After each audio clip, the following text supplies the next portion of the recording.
चंपावती नगरी में एक महिष्मान नाम का राजा राज्य करता था।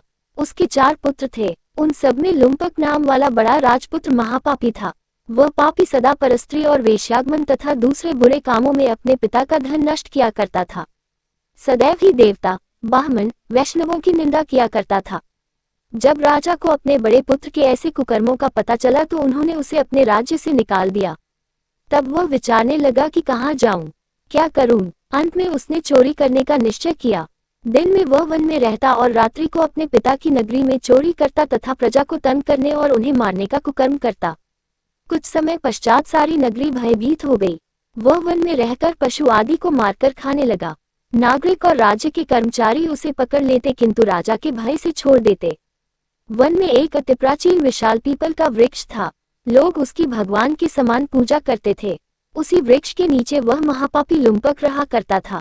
इस वन को लोग देवताओं की क्रीड़ास्थली मानते थे। कुछ समय पश्चात पौष कृष्ण पक्ष की दशमी के दिन वह वस्त्रहीन होने के कारण शीत के चलते सारी रात्रि सो नहीं सका। उसके हाथ पैर अकड़ गए। सूर्योदय होते होते वह मूर्छित हो गया। दूसरे दिन एकादशी को मध्याह्न के समय सूर्य की गर्मी पाकर उसकी मूर्छा दूर हुई। गिरता पड़ता वह भोजन की तलाश में निकला।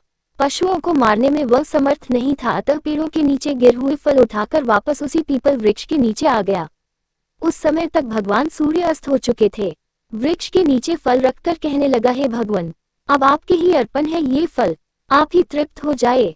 उस रात्रि को दुख के कारण रात्रि को भी नींद नहीं आई। उसके इस उपवास और जागरण से भगवान अत्यंत प्रसन्न हो गए और उसके सारे पाप नष्ट हो गए। दूसरे दिन प्रातः एक अति सुंदर घोड़ा अनेक सुंदर वस्तुओं से सजा हुआ उसके सामने आकर खड़ा हो गया। उसी समय आकाशवाणी हुई कि हे राजपुत्र, श्री नारायण की कृपा से तेरे पाप नष्ट हो गए हैं। अब तू अपने पिता के पास जाकर राज्य प्राप्त कर। ऐसी वाणी सुनकर वह अत्यंत प्रसन्न हुआ और दिव्य वस्त्र धारण करके भगवान आपकी जय हो कहकर अपने पिता के पास गया। उसके पिता ने प्रसन्न होकर उसे समस्त राज्य का भार सौंप दिया और स्वयं वन के रास्ते चल दिए। अब लुम्पक शास्त्रानुसार राज्य करने लगा।